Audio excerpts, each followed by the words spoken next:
अब हमने यहाँ से समझ लिया कि stress is directly proportional to the strain within the elastic limit is the Hooke's law. Hooke's law को कभी ये नहीं कहते कि stress is directly proportional to the strain.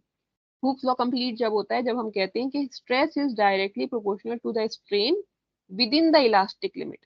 ये कहना बहुत जरूरी है कि इलास्टिक लिमिट के अंदर ही हुक्स लॉ वैलिड है। अगर हम इसको यहाँ अप्लाई करेंगे तो यहाँ कहीं हुक्स लॉ वैलिड नहीं है।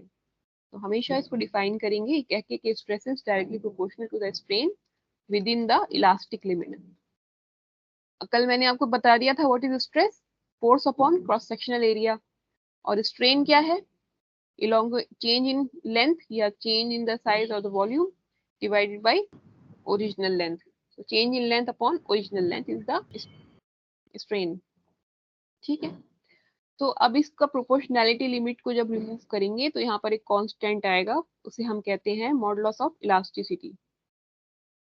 This is the modulus of elasticity.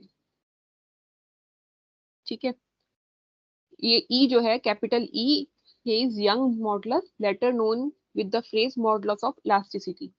From the above equation, you can find the units of modulus of elasticity are same as units of stress, as strain क्या है, वो dimensionless quantity है, क्योंकि उसमें ऊपर भी लेंथ है नीचे भी लेंथ है, तो ये dimensionless है। तो इसकी जो यूनिट है वो same as of the stress है।